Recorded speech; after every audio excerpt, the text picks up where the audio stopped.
from another perspective for BAT at Kukulu Gallery. Talking here with Olah, Gary. Hello. How you doing? I'm fine. Okay, Olah, I'm just gonna ask you a few questions from a non-artist perspective, right? From a young woman that I've known the scene for a while, who have helped organize shows and try to further the Toronto black art scene, right? Basically, what do you see? What kind of future do you see in the arts from being here now? What kind of future do you see for the Toronto artists, black Toronto artists? Well, from seeing what I'm looking at today at Kukulu Gallery, I mean, when I first started the art scene, I thought there's a need for black artists, and I was surprised to find out the tremendous amount of talented black artists, African-Canadian black artists that were out. You again, as far as being a non-artist, right? The whole scene is, to me, as being an artist, it's kind of slow. What kind of technique do you have in speeding it up? Well, I've just entered the art scene, and as somebody had mentioned to me before, wherever there's a wall, wherever there's space, wherever there's lighting, there should be a show. For African-Canadian artists, it's been long in the process, but the same in the music scene, the same across the board in all aspects of all different industries. It's been very visible. Now, yeah, but I mean, now it has, but it took time and it took putting it out there, and that's what we have to do. Wherever there's a venue or there's a site, we have to get our work up there. There's the music, as I can see, they have a lot more support than the visual arts.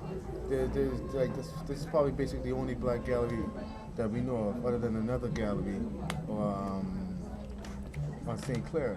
So you can see, like, the art is back, it's behind times, you know, like, and that's something that we have to understand and realize that it's years behind all the different medias that black people are involved in. What kind of strategies do you have in order to make it more visible?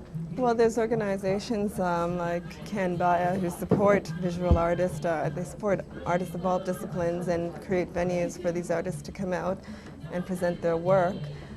I just feel that you really have to put your art forward.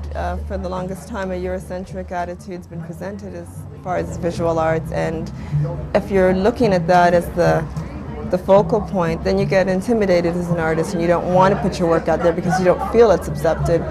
So right now we just gotta, wherever there's a wall, wherever there's a gallery, wherever there's space, is to put it out there and not to be intimidated by those things that are projected. As far as like the glass ceiling, right, is concerned, you can look see through, but you just can't get there. Do you have any particular? Do you think there's an attitude you gotta have in order to be taken serious as a black artist?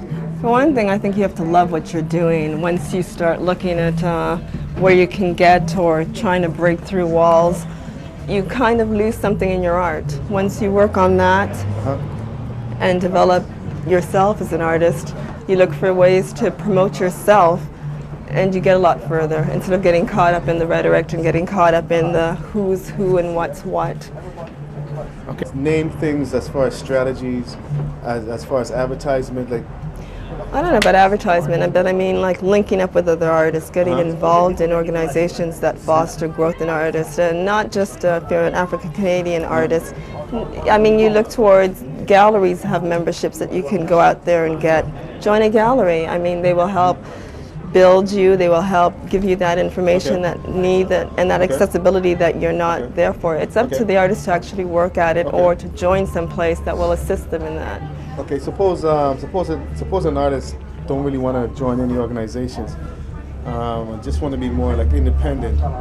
Is there like, what I'm coming from is, I'm asking you as a curator, handling artists, what advice would you tell them if they don't want to join a gallery? Like, what would you tell them, and they still want to like be known? Is there any strategies? Well, I mean, once you say be known, you have to put in the work. You have to really put in the groundwork and develop yourself. You can't just say, you know, I feel I'm an artist, therefore I am an artist, and if they don't accept me, then you know, to hell with them.